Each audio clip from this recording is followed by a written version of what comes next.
तिनके का सहारा की नेक्स्ट एपिसोड में आप देखेंगे कि जब सारी की सारी उम्मीदें दम तोड़ गई थी और वासे को ऐसा लग रहा था कि बहुत जल्द उसे फांसी हो जाएगी, क्योंकि अदीला बाजी के शोहर इमरान ने कुछ इस किस्म की चाल चली थी कि अब कुछ भी नहीं हो सकता।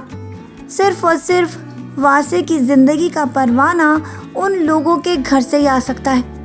वासे और सब लोग उम्मीदों का दामन हाथ से छोड़ बैठे थे।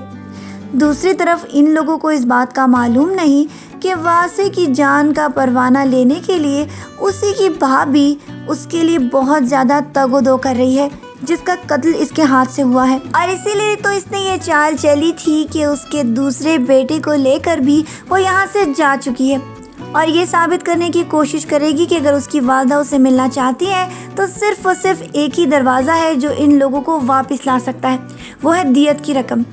दियत की रकम इन लोगों को नाल चाहते हुए भी लेनी पड़ेगी। उस बेचारी के पास तो कोई और ज़रिया है ही नहीं और उसका बेटा अगर ये अपने हाथ से लेकर चली जाएगी तो उसके बाद तो उस बेचारी बुढ़िया का कुछ भी नहीं होगा। इसीलिए एक बेटा तो जान से गया, अब दूसरे बेटे को ज़िंदा होते हुए अपनी नज़रों से दूर करना उसके लिए बहुत ज़्यादा मुश्किल हो रहा है। जबकि ये अपनी बहू कदर के बारे में भी बहुत ज़्यादा परेशान है कि आखिरकार उसके शोहर की दियत की रकम किस तरह और किस मुंह से वो लेने के लिए राज़ी हो। कदर तो आगे उसे अपनी माँ बना चुकी है और वो कभी भी ये नहीं चाहती कि एक माँ से उसका बेटा इस तरह जुदा कर दिया जाए, जबकि एक बेटा उसका पहले ही वफात पा चुका है। उसके कातिल को माफ़ करना तो इसके लिए मुश्किल ही नहीं बल्कि नामुमकिन भी है, लेकिन वो क्या करे। एक तरफ तो उसकी भाभी की चालाकियाँ और दूसरी तरफ उन लोगों का प्रेशर अब इस बात के ऊपर उसको भी लाने वाला है कि वो दियत की रकम के लिए हामी भर ले, क्योंकि जाने वाला तो चला गया। अब जो ना जाना चाह रहा है उसकी तरफ से जो रकम की ऑफ़र की जा रही है उसे वो भी कबूल करने वाली है, क्योंकि दुरिया भी बहुत ज़्यादा कोशिश कर रही थी कि किसी तरह कदर इस बात के ऊपर राज़ी होकर उसके शोहर को माफ़ कर दे। वो तो बेवा हो चुकी, लेकिन उसको ये बात भी अपने दिल में ख्याल लेकर आना चाहिए कि वो दूसरी औरत को बेवा होने से बचा ले।